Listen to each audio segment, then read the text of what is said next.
tí a bá sọ wípé ìkan jẹ́ pending, pending túmọ̀ sí pé a ti ṣèpinnu ibi tí a ti fẹ́ wọlé tàbí bóyá ibi àbí oye tí wọ́n pe ọjà yẹn fún wa kò bá wa lára mu, kò tẹ́ wa lọ́rùn.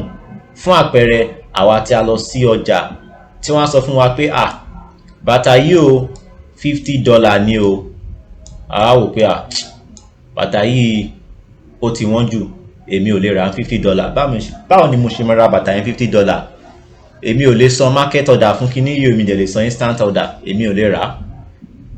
Màá dúró kí price ẹ̀ kó ṣe kíni, kó wálẹ̀. Tí price ẹ̀ bá lè wá sílẹ̀ síbi $30, ìgbà yẹn lè máa rà. Àpẹẹrẹ fún gẹ́gẹ́ bí irú èmi máa ń mo máa ń ná ọjà gan. Tí n bá lọ sọ́jà tán máa ní kíní yìí òye báyìí ni o, èmi ṣé kò gba òye báyìí, ṣé kò gba òye báyìí, à ń ná ọjà yẹn. Ṣùgbọ́n kò tún dára tó máa ná ọjà pa, torí àwọn kan wọ́n lè ná ọjà pa.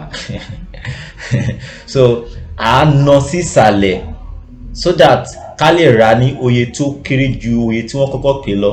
Ṣé yé wa bẹ́ẹ̀? Ìyẹn ni à ń pè ní kíni, buy limit. Ṣé yé wa bẹ́ẹ̀? Now tí a bá fẹ́ ra ọjà yìí ní oye tó kéré sí oye tí wọ́n ń tà, tí a ń pè ní market price.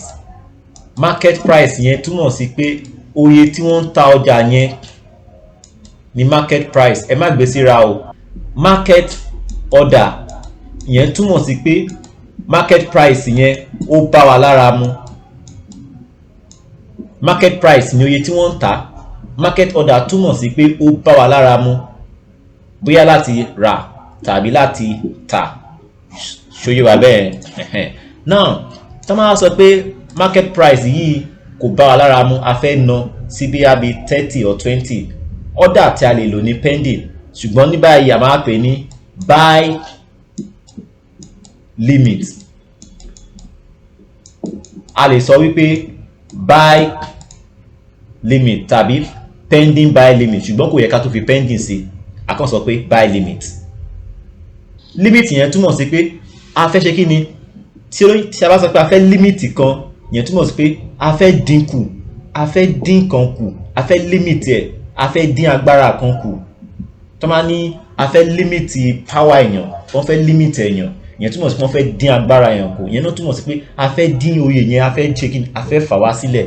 Ìyẹn ni buy limit. Buy limit yìí abẹ́ pending order ni ó wà. Ẹ jẹ́ ká wá sọ pé àwa tí a fẹ́ ta ọjà, a wá rí pé ọjà tí mo fẹ́ tà ní $50 yìí, ọjà yìí kò ní pé mi o. Ẹ jẹ́ kí n ta ọjà yìí tó bá lọ sí bí i $70. Ó dàbí $70 ní ọjà yìí tí máa pé mi. Ọ̀nà tá a fi lè gbé ọjà yìí lọ sí $70 nìkan tá ń pè ní kíni, ta ló mọ̀? Ó ní ẹ̀kọ́ tó wà ní kíláàsì tí mo fẹ́ béèrè kan lọ́wọ́ ẹ̀, mò ń wẹ nìyẹn ní kíláàsì yìí. Ó yá mi sọ lálúwa, ẹ ṣàlàyé fún wa. Okay, ní pé tí ẹni tó ní ọjà tó bá dá ní $50. Ẹ ká sọ pé àpẹẹrẹ ẹ̀yin lè ń ta bàtà yìí ní $50.